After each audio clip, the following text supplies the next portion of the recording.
All right, another video. This one is for Servant of the Empire. As you can see in my work uniform, I'm on a lunch break, so this is when I get the chance to do it. So Servant of the Empire, second book in that, that Rift War saga kind of series, but it's across the Rift. I haven't read any books on the original side of the Rift, right, with the Magician's Apprentice or whatever that's called.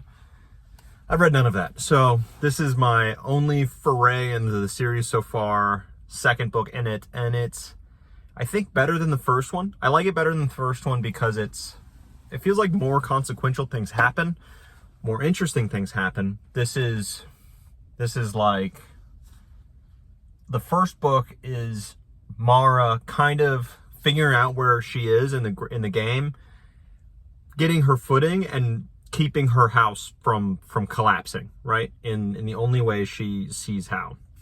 And she does some pretty interesting political moves there. This book is, she's pretty set in place right now. She's got a good little foothold. However, a new villain arises from the strongest family and wants to, take her out. She's got a good footing, but not nearly good enough. And there are political machinations behind the scenes that are going to be kind of chipping away at her base, and she needs to, stop that and then strengthen it in the best way possible.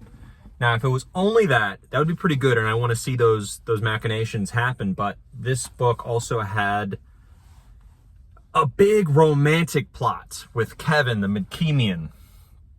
Now, I really liked the aspect that Kevin brought. There's some humor there. I didn't really find him funny, but there's, some lightheartedness there.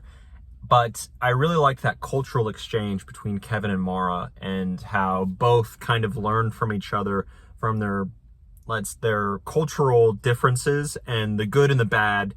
For both of them, they kind of learned from each other, and that was really great. And it had, repercussions for the entire, how Mara went through the story. How she gained a foothold and ended up getting herself stronger by the end, right?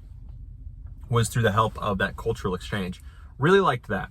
I didn't like that the romantic aspect there. Cool.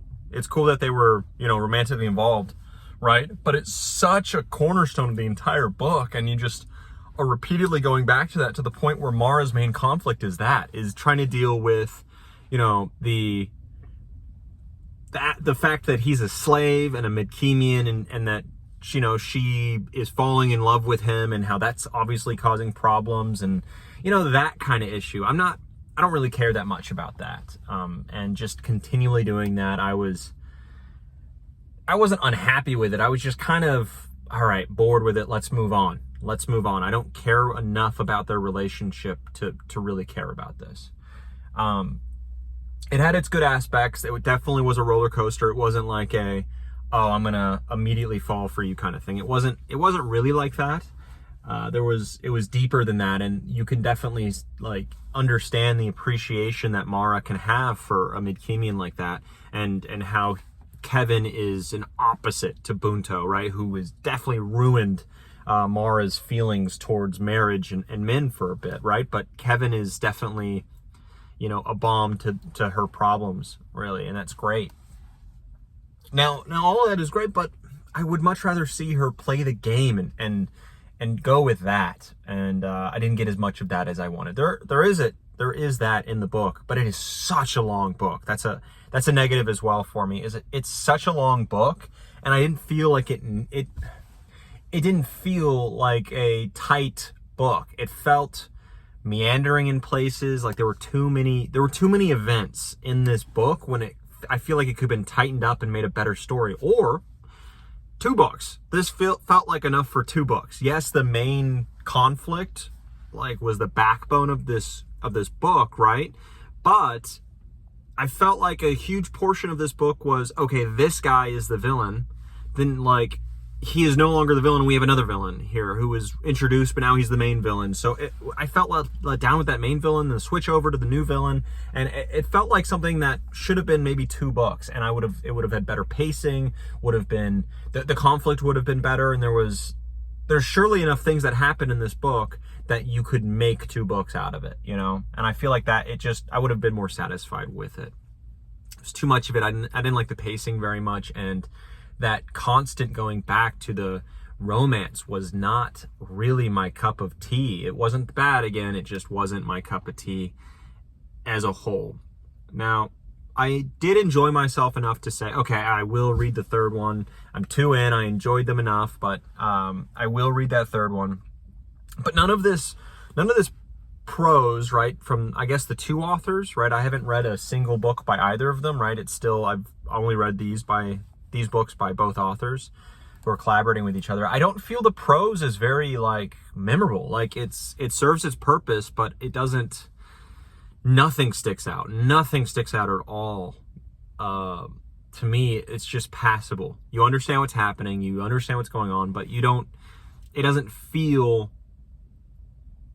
you know, I can't identify it to any of the authors, right? Like, if that's indicative of both of them, cool, but it just feels like two people coming together to make an okay, good prose, good enough prose. Great, right? I don't know. I haven't read either, again, of those 2, so I can't really have a full-fledged opinion on that. It just doesn't feel good enough. Yeah. Other than that, solid. Really enjoyed the characters. Yeah, the characters were good. Some of them, like Lujan, let's say, I wanted more of, right, from like the previous book. I really liked him and his introduction and where he was. I really liked his Grey Warrior status, and I wanted that to kind of factor in, because that's a huge change, right? The whole Grey Warrior thing. And in here, they're just, okay, yeah, they're part of the Yukoma now, and nothing talked about that. Which is a massive change in the society, right? We didn't have like Grey Warriors from all around trying to come in or anything, right? There was no conflict there. Lujan was just kind of there, right?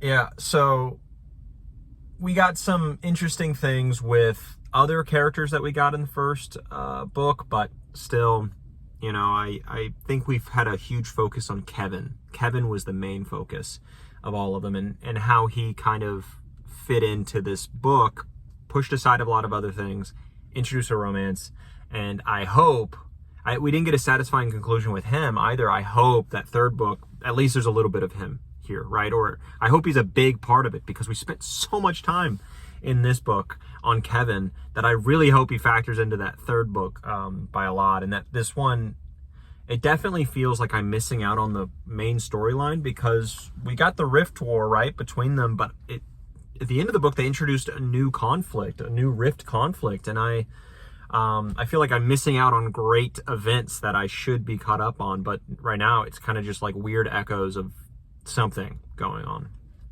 Anyways, I look forward to that, and I probably will start that main series by Raymond E. Feist at some point soon, because this could be interesting, and I would like to see that cross-rift conflict. I want to see, you know, these, I forget, Kelluan people, right? I would like to see how they're portrayed fresh by these Midkemians. That'd be interesting, right? Because I get the sense of the Midkemians are just like a fantasy Middle Ages kind of, everyone knows kind of what that blueprint is for fantasy, and I want to see how they interact with these people. That'd be interesting. But that's kind of it. Yeah, nothing too crazy about it. Again, it was overly long. Romance was not the greatest. Kind of slowed it down a lot, and I wanted more political machinations with the book. The prose wasn't the best. It wasn't bad, right? Again, it just served its purpose. You had some exciting moments, but I wish the prose was a little bit more unique and stood out a bit more and had some memorable quotes. I haven't quoted any lines in this first or second book, and usually in a book, if I like something, I usually quote it, right? Something that stands out, and I've had none of that for both books, which is a bit of a letdown. So I'm going to give this book realistically, I'm going to give it like a 7.7, 7.8. And that first book, upon reflection, I don't remember what the score was, but I give it like a 7.5. Yeah, so 7.5, 7.7. That's kind of where we're at right now on both these books. All right, well, that's it. Again, I'm in full get up Maybe that's where my reviews are going to be from here on out. I don't know, wherever I can find time, but these are kind of where I find time. And back to work and on to the next book.